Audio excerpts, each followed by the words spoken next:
নমস্কার বন্ধুরা, বানিস ব্লগের মেথডের আরও একটি নতুন পর্বে তোমাদের স্বাগত জানাই। আজ আমি তোমাদের সাথে শেয়ার করব একদম অনুষ্ঠান বাড়ি স্টাইলে ফ্রাইড রাইস রেসিপি।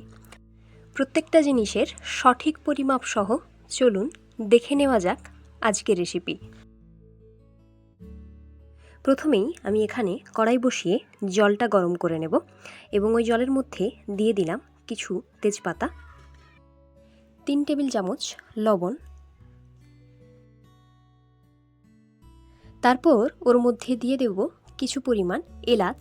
এলাচগুলোকে দেওয়ার আগে এইভাবে হাত দিয়ে একটু ফাটিয়ে নিয়ে এলাচগুলোকে দিতে হবে।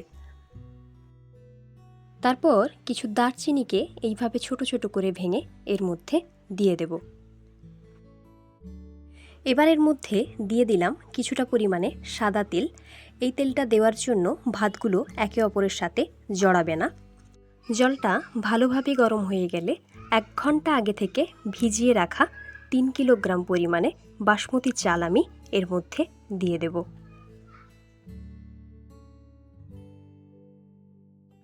চালটা সেদ্ধ হতে হতে এদিকে আমি সমস্ত সবজিগুলোকে ভেজে নেব। প্রথমেই আমি এখানে 300 গ্রাম পরিমাণে বিনসকে এইভাবে একটু কোনা করে কেটে ভালো করে ভেজে তুলে নেব। বিনসগুলো ভাজা হয়ে গেলে এরপর আমি সরু সরু করে কেটে রাখা 300 গ্রাম পরিমাণে গাজরও একইভাবে ভেজে তুলে নেব। তারপর কিছু মটরশুঁটিকেও তেলে ভেজে তুলে নেব। সবজিগুলো ভাজতে ভাজতে এদিকে ভাতটাও আমার সেদ্ধ হয়ে গেছে এবং ভাতটাকে আমি এখানে 90% মতো সেদ্ধ করেছি। এবার ভাতগুলোকে ছেঁকে নেব। যেহেতু এখানে রান্নাটা আমি অনেকজনেরই করছি, তাই আমি রাইসটাকে এখানে আর ফ্রাই করব না। আমি এভাবে স্টেপ বাই স্টেপ রাইসগুলোকে সাজিয়ে নেব। আর কিভাবে রাইসগুলোকে স্টেপ বাই স্টেপ সাজাচ্ছি সেটা আপনারা ভালো করে লক্ষ্য করুন। এইভাবে আপনারা কিন্তু প্রায় 100 জনের মতো রাইস বাড়িতেই বানিয়ে নিতে পারবেন খুব সহজে। প্রথমেই ভাতগুলোকে তুলে এইরকম একটি বড় পাত্রের উপর ছড়িয়ে মিলে দিতে হবে।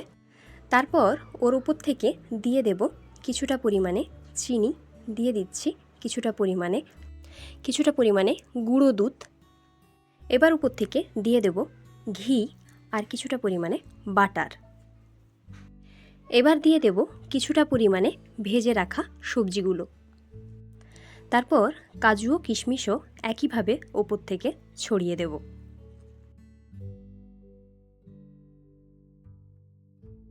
তারপর আরও কিছুটা পরিমাণে ভাত একইভাবে পাত্রের উপরে দিয়ে হাতা দিয়ে এইভাবে একটু মিলে নেব।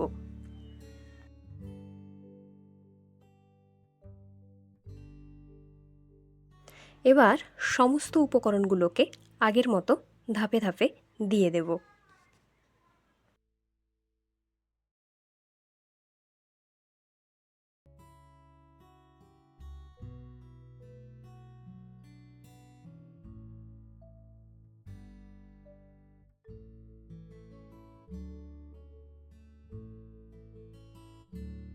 বেশি পরিমাণ চাল থাকলে 3 থেকে 4টা স্টেপ এইভাবে সাজিয়ে নিতে হবে।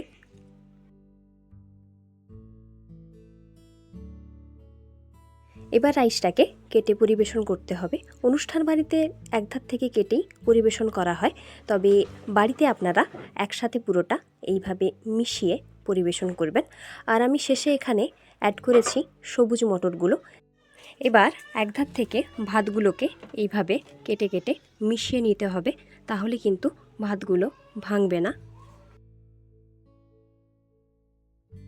দেখুন কতটা কম সময়ে এবং খুব সহজে 20 থেকে 25 জনের ফ্রাইড রাইস আমি আপনাদের তৈরি করে দেখালাম।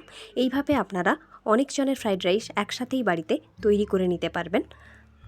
আমার রেসিপিগুলো যদি আপনাদের ভালো লেগে থাকে তাহলে প্রত্যেকবারের মতো লাইক, কমেন্ট, শেয়ারের সাথে সাথে চ্যানেলটি সাবস্ক্রাইব করে রাখবেন আরও নিত্য নতুন রেসিপি পাওয়ার জন্য। আজকের মতো বিদায় নিচ্ছি, ফিরে আসবো আরও একটি নতুন রেসিপি নিয়ে। ততক্ষণ সবাই ভালো থাকবেন, সুস্থ থাকবেন। ধন্যবাদ।